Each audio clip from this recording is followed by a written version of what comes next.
Attack કરી નાપાક હરકત કરી હતી, જે સ્થળે પહોંચી TV9ની ટીમ।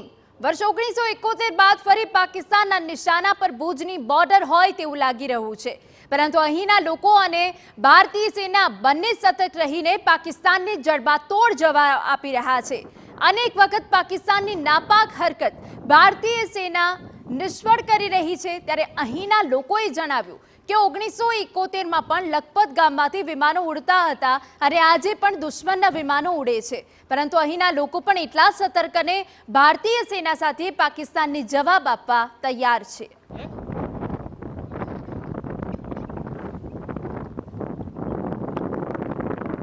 ઓપરેશન સિંદૂર બાદ દેશની સીમા પર જે પ્રકારે તંગદિલીનો માહોલ સર્જાયો છે ને આ વખતે નિશાના પર 1971ની લડાઈ બાદ પ્રથમ વખત કચ્છ વિસ્તાર છે તે પણ નિશાના પર છે, કારણ કે જે સરહદી વિસ્તાર છે અને નાપાક જે સરહદ પારથી અહીં વિસ્તાર છે તેમાં પણ કેટલીક હરકતો છે તે સામે આવી છે। આપને હું દ્રશ્યો બતાવવા માંગીશ। આ જે દ્રશ્યો છે તે જે પશ્ચિમ કચ્છ છે તેના છેવાડાના ગામના વિસ્તાર છે, ક્રિક વિસ્તાર છે તે આને કહેવામાં આવે છે અને દલદલનો ખૂબ મોટો વિસ્તાર છે। જે રીતે સૂત્રો પાસેથી માહિતી મળી છે કે જે છેલ્લા 2 દિવસથી જે કચ્છ વિસ્તારમાં પણ જે પ્રકારે ડ્રોન મારફતે કેટલીક હરકતો કરવાનો એક પ્રયાસ છે તે કરવામાં આવ્યો અને આ જ વિસ્તાર છે તેને ટાર્ગેટ બનાવવામાં આવ્યોનું સામે આવ્યું છે અને આ વિસ્તાર છે તે ખૂબ જ મોટો વિસ્તાર છે અને જે પશ્ચિમ ગુજરાત તમે કહો, પશ્ચિમ ભારત તમે કહો કે પશ્ચિમ કચ્છ તમે કહો, તેનો આ છેવાડાનો વિસ્તાર છે અને સીધી જે સીમા પાર સરહદો છે,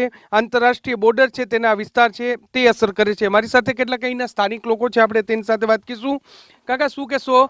1971ની લડાઈમાં પણ કચ્છને નિશાના પર હતું અને આ વખતે પણ જે પ્રકારની હરકતો છેલ્લા 2 દિવસથી થઈ રહી છે, શું માનો છો કે નિશાના પર ભુજ કચ્છ પણ હોઈ શકે છે? જી, એવું છે કે અહીંયા જો લખપત છે ને એકદમ બાજુમાં થાય છે અને 71ની લડાઈ, 65ની લડાઈ એ મને યાદ છે ને અહીંયાથી જ પ્લેનોની અવર જવર હતી અને બાજુમાં ભાનાડા થતો હતો, એટલે અમને વધારે ડર લાગતો હતો કે શાયદ ભાનાડા ઉપર જો એવું થાય તો અમારો ગામ આવી જાય। એના એ સમય અમને લાઇટો જે પણ કંડીલ હતા તે વખતે બંધ કરવામાં આવતા। સાંજના સમયે જીઆરડી છે, પોલીસ છે, જે પણ આવતા હતા કે રાતના તમે લાઇટ સાંજના વહેલા તમે જમી લો અને લાઇટ બંધ કરીને સૂઈ જાઓ, એટલે એ વખતે પણ એકદમ સુરક્ષા બહુ સારી હતી તે વખતે પણ।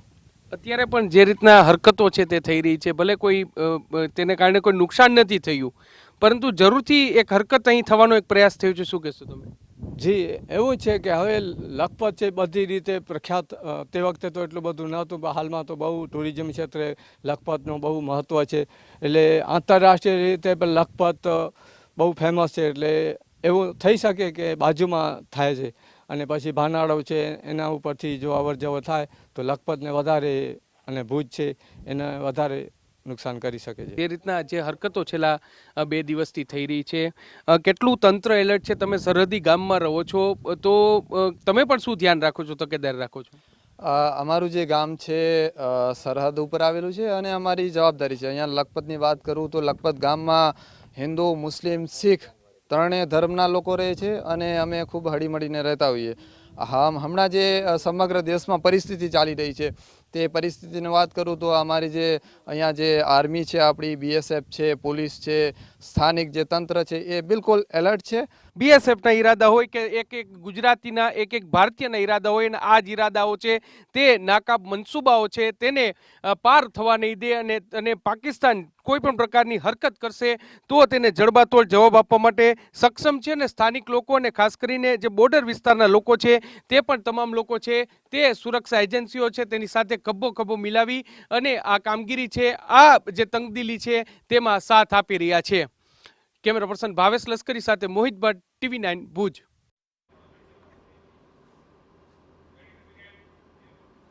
ગુજરાતમાં